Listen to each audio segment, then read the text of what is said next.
Los medios legislativos presentan TVL Noticias.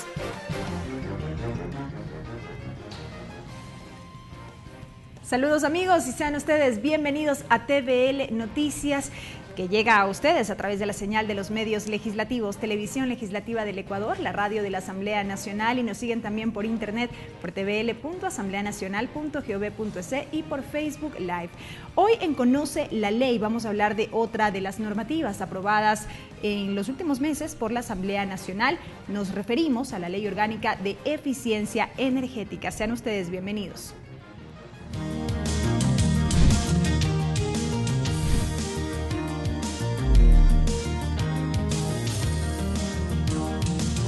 Conoce la ley. Y a través del siguiente producto informativo vamos a conocer precisamente detalles de esta ley hoy vigente. Ley Orgánica de Eficiencia Energética. Contiene 22 artículos, 4 disposiciones generales, 2 disposiciones transitorias, 3 disposiciones reformatorias y una disposición final. La norma tiene por objeto establecer el marco legal y régimen de funcionamiento del Sistema Nacional de Eficiencia Energética y promover el uso eficiente, racional y sostenible de la energía en todas sus formas. El Sistema Nacional de Eficiencia Energética consta de un conjunto de instituciones, políticas, planes y programas de inversión estructurados para el cumplimiento del Plan Nacional de Eficiencia Energética, que será obligatorio para el sector público e indicativo para el sector privado.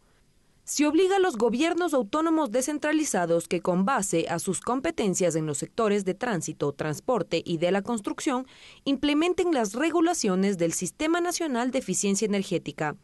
El gobierno y los GATS además deberán crear planes de chatarrización. La ley también determina que para el año 2025, todos los vehículos que se incorporen al servicio de transporte público, urbano e interparroquial en el Ecuador continental deberán ser únicamente de medio motriz electrónico. La Ley Orgánica de Eficiencia Energética está vigente desde el 19 de marzo del 2019.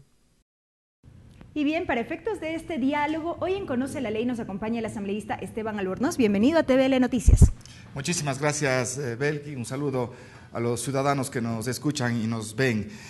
Una ley importante, una ley fundamental para el desarrollo del país, sobre todo para el futuro del Ecuador. Una ley que salió precisamente de su iniciativa, por eso lo hemos invitado a este espacio para hablar acerca de esta normativa que puntualmente, entre otros aspectos, tiene por objeto, como ya lo veíamos en el producto informativo, promover el uso eficiente, racional y sostenible de la energía eléctrica. Hablemos un poco de la energía como tal, hablemos un poco de los antecedentes, que es lo que le lleva a Esteban Albornoz precisamente a presentar esta iniciativa. Bien, creo que debemos iniciar diciendo qué es eficiencia energética, porque a veces decimos eficiencia energética y primero nos centramos únicamente en energía eléctrica. No, eficiencia energética significa el tema del combustible que usamos en el transporte, la energía que usamos en las fábricas, no solo energía eléctrica, la energía que usamos en nuestros hogares, en nuestros comercios. Eficiencia energética no significa consumir menos, nada más. No, significa que con menos energía podamos producir más. Significa que ahorrando energía podamos generar un mejor confort en nuestros hogares, sin disminuir el confort, sin disminuir la producción, sino mejorando la producción. Y eso es importante, pues, porque en definitiva el gran problema que puede tener el país es la falta de competitividad. Pero si con menos energía producimos más, también estamos trabajando en el tema de la competitividad. Mire, cuando hablamos de eficiencia energética, siempre se habla de 4 grandes ejes. Esa es la implicación que tiene la eficiencia energética en este momento en el mundo, donde los recursos son escasos y tenemos que estar preparados para usar bien nuestros recursos, además del problema que tenemos, que es evidente, que es clarísimo, el tema del cambio climático. La eficiencia energética, uno de los primeros ejes, es la forma más eficiente para combatir el cambio climático. El segundo gran eje que tiene la eficiencia energética y el gran beneficio es de que mejora la productividad. Con menos producimos más, con menos energía producimos más. El otro tema, pues, es garantizar el abastecimiento de energía del país, porque vamos a necesitar menos recursos para satisfacer las necesidades productivas, comerciales, residenciales que tiene el planeta, y de hecho que vamos a mejorar la calidad de vida, porque si usamos menos energía, es decir, si generamos menos energía, fundamentalmente a través de combustibles fósiles, dejamos de contaminar. Si usamos, ¿no es cierto?, por ejemplo, en el tema del transporte, en vez de usar gasolina y diésel, que además es bastante ineficiente el motor convencional, usamos vehículos eléctricos, además de eficiente, dejamos de contaminar. Estos son los grandes 4 ejes. ¿Y de dónde sale la ley que hoy está vigente? En marzo de este año entró en vigencia una ley fundamental, nace de un Plan Nacional de Eficiencia Energética, que cuando fui ministro de Electricidad y Energía Renovable lo impulsamos. Un plan que, entre uno de los temas importantes, establece que se necesita una ley, una legislación importante para que la eficiencia energética no se convierta simplemente en un programa de gobierno, sino en una política de Estado. El Ecuador ha trabajado mucho en eficiencia energética. Precisamente, eso es lo que le iba a consultar. ¿Cómo estábamos antes de la vigencia de esta ley como país en materia de eficiencia energética? Y digo antes de la vigencia, a pesar de que es muy corto el tiempo en que ya se empieza a aplicar, está vigente, como digo, es un tiempo muy corto como para ver ya los resultados, pero ¿cómo estábamos antes de la aprobación de la ley como país? Y esto en comparación también con otros países de la región, si se quiere. Avanzamos, tenemos programas muy interesantes de eficiencia energética que inclusive han sido reconocidos a nivel internacional. Un primer programa es el tema de cambiar los focos convencionales, recordemos, por focos ahorradores. Se instalaron en el país cerca de 16 millones de focos ahorradores y además se pusieron las restricciones para que no se puedan comercializar esos focos que iluminaban bien, pero consumían muchísima energía.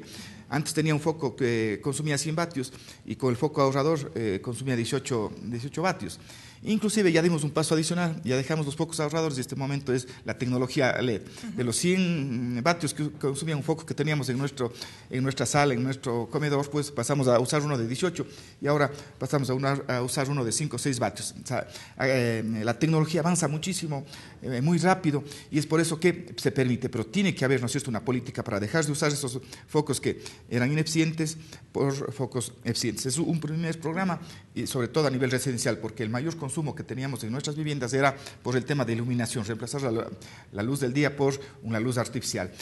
Hay el programa de recambio de las refrigeradoras que estaban en nuestros hogares. Se llegaron a cambiar cerca de 200.000 refrigeradoras, pues, con incentivos importantes.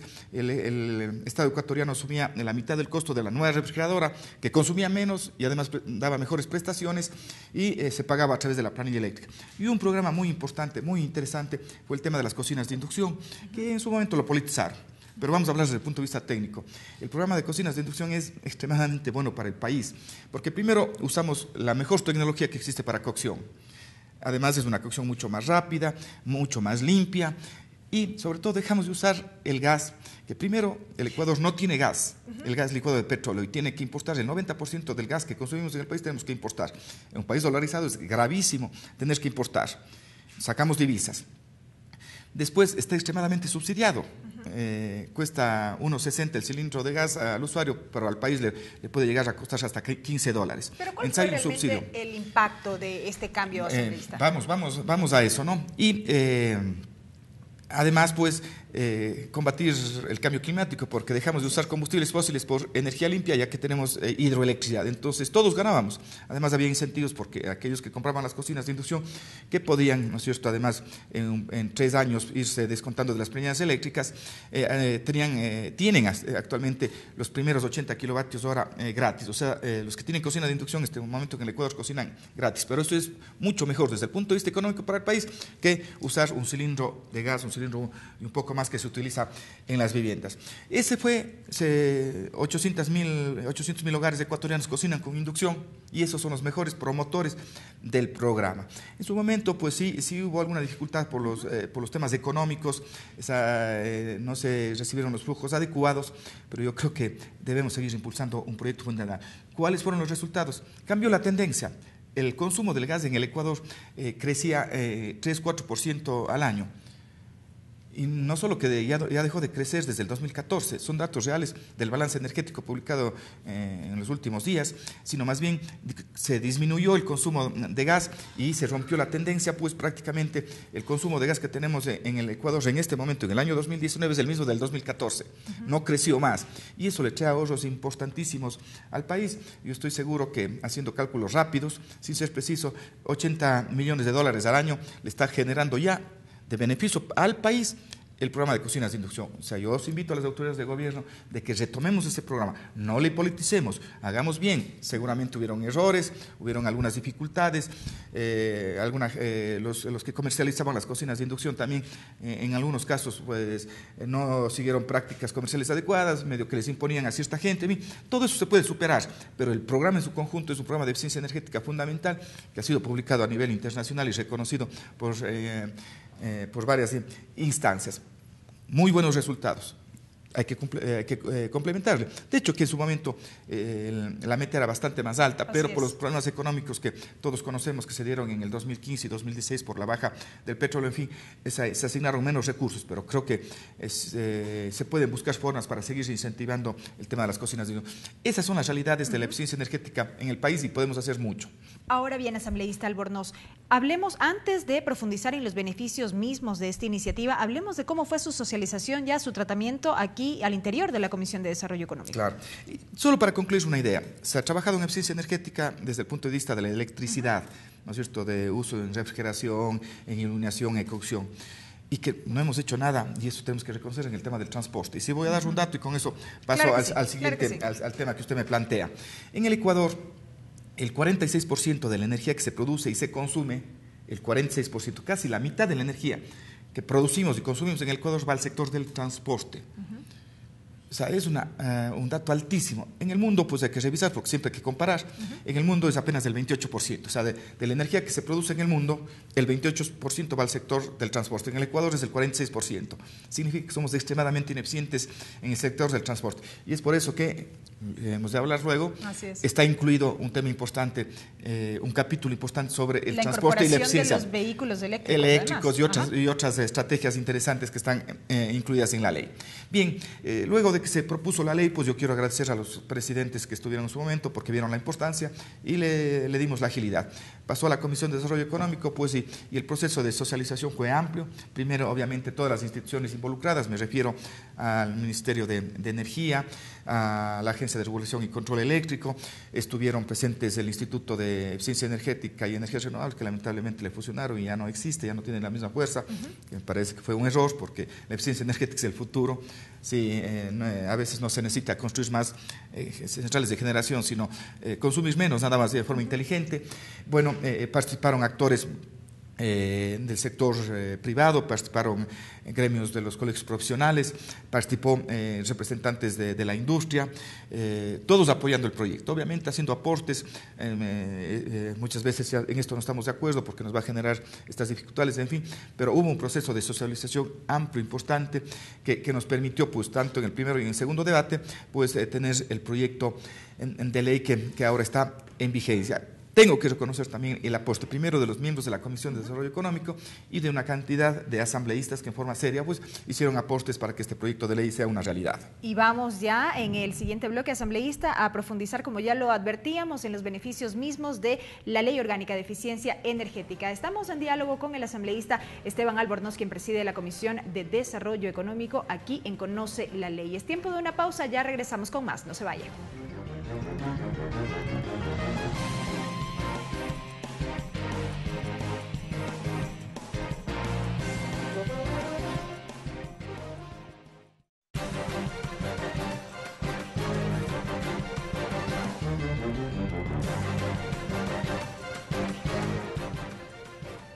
Amigos, gracias por acompañarnos. Seguimos con más de TVL Noticias. Hoy en Conoce la Ley hablamos acerca de la Ley Orgánica de Eficiencia Energética junto al asambleísta Esteban Albornoz. Uno de los temas fundamentales, si se quiere, que se consideran en esta iniciativa asambleísta es que a través de esta ley se declara de interés nacional y como política de Estado el uso eficiente, racional y sostenible de la energía en todas sus formas. Lo decíamos precisamente en el bloque anterior. Profundicemos ahora sí en estos beneficios. Bien, hay que partir de premisas para un proyecto de ley. Tres grandes premisas que justamente están en función de lo que usted planteaba. La primera gran premisa es fortalecer la institucionalidad de los diferentes sectores, porque el tema de la eficiencia energética es transversal, no es solo el Ministerio de Energía, es el Ministerio de la Construcción, es el Ministerio de Transporte, estamos hablando del Ministerio de la Producción, estamos hablando del Ministerio de Educación, porque con educación se puede hacer mucho. El segundo eje importante, la premisa para poder generar este proyecto de ley es romper barreras para la inversión. Necesitamos proyectos en eficiencia energética, proyectos que son extremadamente rentables, pero que deben ser priorizados para que estos proyectos, que luego puede ser el sector privado, lo hagan en forma adecuada, sin afectar obviamente el presupuesto general del Estado. Y finalmente promover mejora en los indicadores de eficiencia energética que actualmente tenemos en los sectores productivos, en el sector del transporte, con el fin de poder hacer un seguimiento. Siempre es importante cómo podemos medir, y se miden a través de los indicadores y están definidos en la ley. Y ahí sí, pues, luego de estas premisas, pues teníamos varios objetivos que tiene la ley. Primero, establecer el Sistema Nacional de Eficiencia Energética. Como es transversal, es necesario que exista un Sistema Nacional de Eficiencia Energética y obviamente establece su funcionamiento. Vuelvo a decir, es transversal. Y al establecer un Sistema Nacional de Eficiencia Energética, le estamos convirtiendo en política de Estado. Promover la eficiencia energética, es decir, un uso racional y sostenible de la energía en todas sus formas, no solo energía eléctrica. El objetivo es aumentar la productividad que existe en el país sin reducir, digamos, la producción, sino más bien incrementar la producción, pero consumiendo menos, como dije, fomentar la competitividad en el país, garantizar los derechos que tienen las personas a ser informadas. Es importante cuando yo adquiera una refrigeradora, un vehículo, sepa cuál es el desempeño de eficiencia energética, cuánto va a consumir. Y ahí viene el tema del etiquetado. Si bien había etiquetado, y los ciudadanos conocen, pues voy a comprar una refrigeradora y tengo un etiquetado, un sello amarillo que dice clase A, B y C. Si es A, significa que es mucho más eficiente y consume menos. En los vehículos eso no teníamos, y este momento ya es obligación que exista un etiquetado y sepamos cuál es el desempeño de eficiencia energética. Eso está en la ley en el tema del transporte, teniendo en cuenta que somos muy ineficientes en el sector del transporte. Como usted dijo, declarar a la eficiencia energética como de interés nacional y como política de Estado. ¿Qué sectores regulamos en la ley? Obviamente, primero es la oferta de la energía, es el sector de la electricidad y el sector de los hidrocarburos, que son las fuentes para producir energía.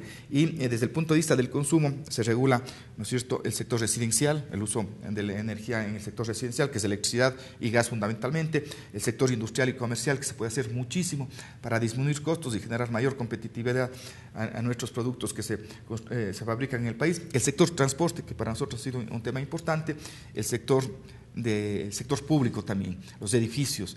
En el sector público se puede hacer muchísimo para consumir menos. Esos son los sectores que son regulados a través de este proyecto de ley. Se crea en el marco de todo este sistema y a partir de esta declaratoria de interés nacional a la eficiencia energética, este Comité Nacional de Eficiencia Energética, que básicamente lo que buscará o lo que promoverá es justamente la generación de políticas. Sí, la formación del Comité Nacional de Eficiencia Energética, que no es burocracia, sino simplemente es reunir a los actores que tienen incidencia directa para promover proyectos y políticas de eficiencia energética. Tienen que reunirse cada 3 meses, pues nosotros vamos a esperar, vamos a hacer un seguimiento a ver si ya se ha reunido, si se ha nombrado ya el presidente, en fin, de marzo a la fecha, ¿no? De marzo a la fecha ya han pasado más de 3 meses, es importante, sin burocracia. Solo así pues vamos a tener las políticas adecuadas y además continuar ejecutando y elaborando los planes nacionales de eficiencia energética, que el primero ya tuvimos, que es 2016 a 2035, pero tiene que irse actualizando de forma anual ese plan de eficiencia energética, ¿sí? Que será obligatorio para el sector público e indicativo para el sector privado, dice la norma. Así es. De hecho, pues, de que hay políticas que tienen que ser de tema obligatorio, implementar medidas, implementar procesos en el sector público. El sector privado es indicativo, pero si el sector privado no lo hace, de hecho, pues, que hay algunos desincentivos, ¿no es cierto?, aquellos que no asumen a la eficiencia energética como una parte fundamental del proceso productivo. Aquí la participación de los gobiernos autónomos asambleístas también será fundamental. De hecho que es fundamental, y ya he hablado del tema del transporte, quizás, ¿no es cierto?, y en el tema del transporte, ¿no es cierto?, hablamos, el primer gran tema, el tema de ruptura que tenemos en la ley es que a partir del año 2025, todo nuevo bus, todo nuevo taxi tiene que ser ya eléctrico. Es un tema fundamental, importante, de ruptura, una meta clarísima que tienen que ir los GATS preparando, porque la competencia del transporte es municipal. Nos referimos a todos los vehículos que se incorporen nuevos, al servicio de transporte público urbano. Nuevos, así es. Interparroquial. Sí, definitivamente. Desde el 2025. Desde el 2025. Entonces tienen que irse preparando. ¿Una meta posible, asambleísta, Totalmente. más allá de que está plasmado como tal en la ley, ¿no? Totalmente posible. Mire, en Loja ya tenemos, creo que 2 o 3 años ya, una flota de taxis eléctricos que están funcionando muy bien, que al inicio tuvieron algunas dificultades, pero funcionan muy bien. Y la gente de Loja pues se siente orgullosa de tener la primera flota de carros eléctricos en el país. Pregunto eso tenemos porque una flota. 2025 suena lejano, pero estamos a la vuelta de la esquina. Estamos a la vuelta de la esquina. Guayaquil tiene ya una flota de 20 buses eléctricos que están funcionando adecuadamente. Entonces no es nada lejano. En el mundo el tema del transporte eléctrico, de la electromovilidad, está caminando a una velocidad increíblemente grande. Los entusiastas como Esteban Albornoz están viendo sorprendidos de cómo camina y cómo avanza el tema del transporte eléctrico. Ayer leí una noticia que la empresa de Volvo, una empresa sueca que construye carros, ha decidido que ya desde este año, desde el 2019, ya no construyen más carros con motores de combustión que utilizan gasolina, dicen, solo van a construir motores eléctricos. Esa es la realidad que tenemos. ¿Por qué los municipios son importantes? Porque, por ejemplo, en Quito hay restricciones para la circulación de vehículos, del tema de pico y placa. En la ley queda establecido de que los municipios deben eliminar, ¿no es cierto?, estas restricciones para los carros eléctricos. Me he reunido con el alcalde Jorge Yunda, pues que es un comprometido con el tema medioambiental en general. El tema de la electromovilidad, y él ya está reformando la ordenanza para que los vehículos eléctricos no tengan ninguna restricción de pico y placa. Son incentivos importantes que están en la ley. El otro es el tema del etiquetado de los vehículos. También se habla en este proceso de transición tiene que haber una mejora en los combustibles para dejar de contaminar y reducir. El tema de la electromovilidad no es que buscamos solucionar, no es un tema solo de eficiencia energética, que disminuye la contaminación ambiental, pero también busca dar solución al tema del problema del tráfico, del tránsito, que es un tema complejo en las ciudades grandes, sobre todo. Tenemos que ir a un transporte de uso masivo, de uso compartido. Por eso, qué bueno que exista el Metro de Quito, qué bueno que esté por operar el tema del tranvía en Cuenca, que también utilizan energía eléctrica, ya no utilizan combustibles. Y Guayaquil entiendo que también en los próximos meses estará operando un sistema de transporte eléctrico, un sistema de cable aéreo que se llama. Bien, Guayaquil ha avanzado mucho, ¿no? Ya tiene una flota de 20 buses, tenemos este otro sistema de transporte masivo que utiliza energía eléctrica. Ese es un tema fundamental en la ley. Estamos hablando del transporte eléctrico. Y en el tema de la construcción también se establece que deben el Ministerio Rector, en este caso el Ministerio de Vivienda, pues tiene que establecer las políticas para que la construcción de las viviendas se hagan adecuadamente, para que tengamos que usar menos energía eléctrica usando los materiales adecuados, la ubicación adecuada, el tema de los sistemas de ventilación natural, deben constar sin muchos recursos. Se pueden construir viviendas que usen hasta un 50% menos de energía, sobre todo en las zonas de la costa y del oriente, que pues obviamente la temperatura les obliga a usar aires acondicionados o ventiladores. Para ello se indica que se calificará el consumo energético en lo que tiene que ver, por ejemplo, en aquellas edificaciones nuevas o aquellas que sean remodeladas, ampliadas o rehabilitadas. Ese es el caso. Necesitamos saber cuál es el desempeño energético que va a tener la vivienda, y ese es un paso importante, es un paso técnico, sí, y los municipios deben participar, saber, ¿no es cierto?, cuánta energía va a consumir en el mes, por ejemplo, antes de adquirir un departamento. Es un tema importante, ¿no es cierto? Y la gente, y sobre todo los jóvenes que toman una conciencia sobre cuidar el medio ambiente, sobre cuidar nuestra casa común, para ellos va dirigido ese tema. Entonces, ellos van a tomar una decisión además informada, y yo estoy seguro que entre la opción de un vehículo que tenga un menor rendimiento en eficiencia energética o una vivienda que tenga un menor desempeño de eficiencia energética, voy a optar por la otra opción, para aquellos vehículos o las viviendas que consuman menos energía. Aquí vale hablar también, asambleísta Albornoz, de la categorización de los consumidores de energía por sectores. ¿Cómo se hará y qué es lo que permitirá precisamente? O sea, es importante, siempre todos somos responsables, pero tienen que ser hay que diferenciar, ¿no es cierto?, el grado de responsabilidad. O sea, me refiero al tema industrial. Una microempresa, una pequeña empresa, un emprendimiento, pues consume menos energía que los grandes. Entonces, las grandes empresas que consumen en forma intensiva la energía energía eléctrica tienen que tener sus responsabilidades, porque causa un efecto directo en cómo consumimos. Y es por eso que existen en los temas de las auditorías energéticas que en el mundo funcionan adecuadamente. Tienen que haber auditores de eficiencia energética calificados en las que se hacen los estudios adecuados y señalan dónde podemos mejorar y disminuir el consumo de energía eléctrica y que se implemente. Y si lo hacen, pues pueden tener acceso a tarifas mucho más bajas. Si implementan las recomendaciones de las auditorías energéticas, podrían acceder a tarifas especiales desde el punto de vista de energía eléctrica. Ese es el tema importante. Había en su momento un capítulo de sanciones, pero dijimos no, en vez de sanciones más bien vamos a los incentivos. Si yo cumplo, si tomo conciencia de que es importante implementar la eficiencia energética en la industria, y ojo, los resultados y análisis internacionales nos dicen que si se implementan medidas de eficiencia energética en la industria podría reducir su consumo hasta un 30%. Es importantísimo el valor y es por eso que se plantea pues más bien incentivos. Si ustedes implementan recomendaciones de eficiencia energética, podrían adquirir o beneficiarse de una tarifa eléctrica especial. Ahora bien, asambleísta Albornoz, para ir concluyendo, ya lo dijimos, la ley está presente, está vigente desde marzo pasado, usted ya ha manifestado, hay temas que ya deben ser evaluados, tomando en cuenta este tiempo de vigencia, de aquí en más, asambleísta Albornoz, el respectivo seguimiento. Siempre enfatizo en esto y en cada programa lo recalco, es necesario tener en cuenta que si bien la norma existe, la ley está allí, poco efectiva será si es que no se hace una respectiva vigilancia respecto de su cumplimiento. Definitivamente, el seguimiento es fundamental. En la Ley de Fomento Productivo, la Comisión de Desarrollo Económico está haciendo un seguimiento, inclusive tenemos ya un procedimiento y nombramos una subcomisión. Le voy a dar un ejemplo. Seguramente algunos ciudadanos que me están viendo, yo todos los días estoy poniendo un tuit porque me parece increíble que insumos para la diabetes, para el control de diabetes, sobre todo en niños, diabetes tipo 1, estén grabados con el IVA del 12%. Además que hay una cantidad de cosas impresionantes. Pero en el Ecuador ha existido una ley para prevenir y controlar el tema de la diabetes, una ley del 2005. En absoluto se ha cumplido un punto, una coma de esa ley. ¿Para qué sirvió esa ley de la diabetes? Es un ejemplo. Yo voy a retomar ese tema, voy a exigir, ¿no es cierto?, si el Ministerio de Salud ha cumplido, si el Ministerio de Finanzas ha asignado recursos. Se dice que debe asignarse recursos para el tratamiento de la diabetes.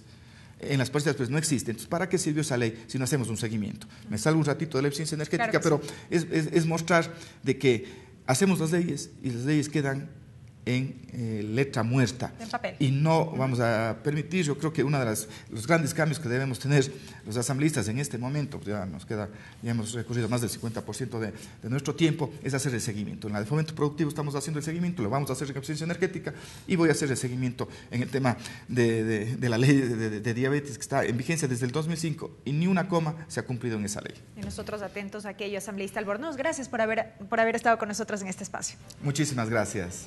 La presencia del asambleísta Esteban Albornoz, quien preside la Comisión de Desarrollo Económico de la Asamblea Nacional.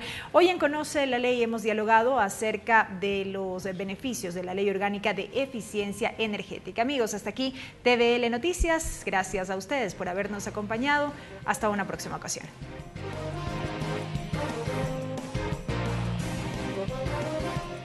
Los medios legislativos presentaron TVL Noticias.